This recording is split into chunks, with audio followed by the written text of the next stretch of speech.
Welcome दोस्तों, आज हम स्पेशल स्टोरी में बात करेंगे राकेश टिकैत जी की। ये एक ऐसा नाम है जो किसानी आंदोलन में हर बार लिया जाता है। कारण स्पष्ट है क्योंकि 26 जनवरी के बाद एक ऐसा वाक़या हुआ था कि उसके बाद राकेश टिकैत किसानी आंदोलन में सबसे ऊपर आ चुके हैं।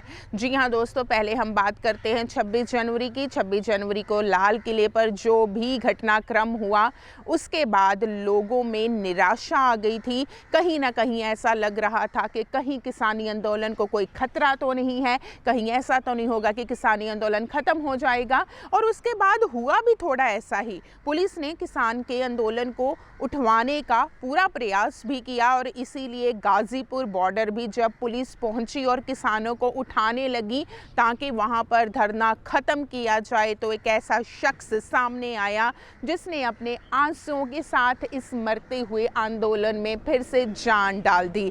जी हाँ दोस्तों, वो नाम था राकेश टिकैत। हर एक की जुबान पर यही नाम था कि राकेश टिकैत ने इस किसानी आंदोलन को दोबारा से जीवित कर दिया है। क्योंकि जब पुलिस उन्हें उठाने के लिए गई तो वो रोए, भावुक हुए, गुस्से में आए, आक्रोश में आए, लेकिन उन्होंने ऐलान कर दिया कि चाहे वो मर जाएंगे लेकिन ये धरना नहीं उठाएंगे और ना ही वो इस जगह से उठेंगे। बहरहाल ये हुआ कि राकेश टिकैत गाजीपुर बॉर्डर पर बैठ गए और बिल्कुल नहीं उठे। बस फिर क्या था, रातों रात बहुत सारे किसान ट्रैक्टरों पर फिर से सरहदों पर पहुंचने लगे और ऐसा लग रहा था कि जो किसानी आंदोलन धीरे धीरे कम हो रहा था उसमें दोबारा से जान आ गई। तो राकेश टिकैत सबकी जुबान पर उस दिन से आ गई।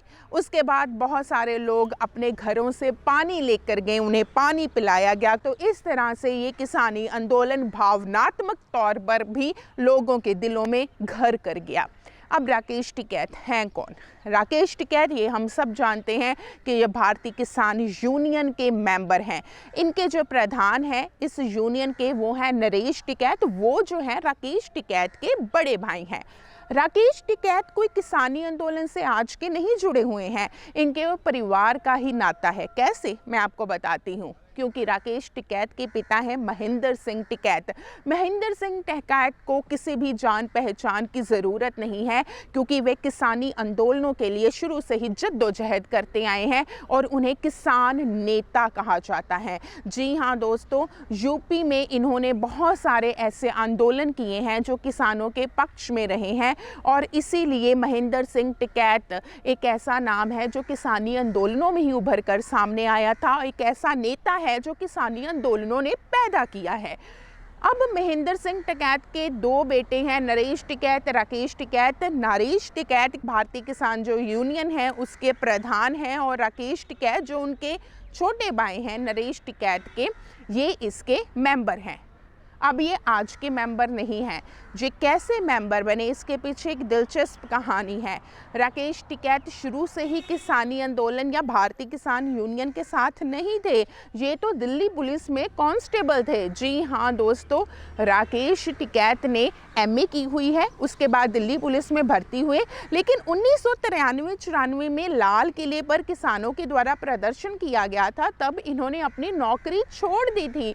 नौकरी छोड़ने के बाद ये भारतीय किसान यूनियन के मेंबर बने थे और उसके बाद ये किसानों के पक्ष में बात रखने लगे और किसानों के हक के लिए अपनी आवाज़ बुलंद करने लगे। इस बार जब किसानी आंदोलन हुआ, दिल्ली सरहदों पर अलग अलग राज्यों से किसान आकर बैठ गए, तो राकेश टिकैत भी वहां पर धरना देकर बैठ गए। आपको ये भी बता दें कि राकेश टिकैत के बच्चे हैं और उनकी एक बेटी ऑस्ट्रेलिया के मेलबर्न में रहती है। उन्होंने वहाँ पर भी किसानों के पक्ष में प्रदर्शन किया। उनकी बेटी का नाम है ज्योति, जो कि मेलबर्न ऑस्ट्रेलिया में किसानों के पक्ष में प्रदर्शन कर रही है। इस तरह से कहीं ना कहीं पूरा परिवार किसानी आंदोलन के साथ जुड़ गया है।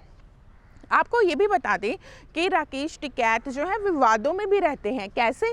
जैसे हाल ही में एक विवाद हुआ था कि इनके नाम पर तो करोड़ों की संपत्ति है और अलग अलग राज्यों में है, और इस पर राकेश टिकैत बहुत ही खफा हुए थे और उन्होंने ये भी कह दिया था कि मेरे नाम पर कितनी प्रॉपर्टी है मैं लोगों के सामने जाहिर कर सकता हूँ, लेकिन जिन चैनलों ने, जिन लोगों ने ये मुझ पर आरोप लगाया है, मैं उन पर मानहानि का, डेफामेशन का केसेस ज़रूर करूँगा। तो इस तरह से राकेश टिकैत पर सबकी नज़रें हैं। आपको ये भी बता दूं, कई लोग उन्हें मसीहा बोल रहे हैं कि ये किसानों का मसीहा है और किसानों के हक के लिए डटे हुए हैं और किसानों के लिए ज़रूर कुछ ना कुछ करेंगे।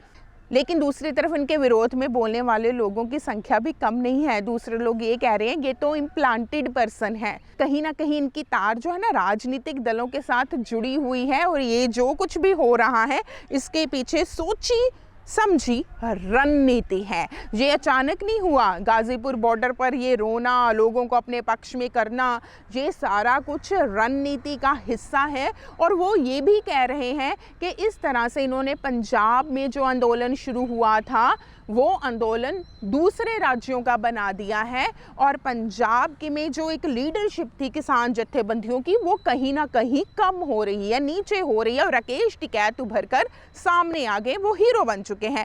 ये हमारा नहीं, ये विरोधियों का कहना है जो सिर्फ हम आपके सामने रख रहे हैं, क्योंकि हम ना किसके पक्ष में हैं ना विपक्ष में हैं। हमारा काम है जो कुछ दुनिया में हो रहा है वो आप तक पहुंचाना, क्योंकि आने वाला समय ही तय करता है कौन सही है कौन गलत है। लेकिन लोगों की राय ज़रूर बननी चाहिए, लोगों को पता होना चाहिए कि कौन क्या कह रहा है। अब राकेश टिकैत जी किसानों के पक्ष में खड़े हुए हैं, किसानों के हक में अपनी बात कह रहे हैं। अब देखेंगे कि राकेश टिकैत आने वाले समय में किसानों के लिए कौन सा बड़ा फैसला लेंगे, या किसान जत्थेबंदियां और राकेश टिकैत सारे मिलकर किसानों को उनके हक दिला पाएंगे। आने वाला समय बताएगा। तब तक के लिए दीजिए इजाज़त। धन्यवाद।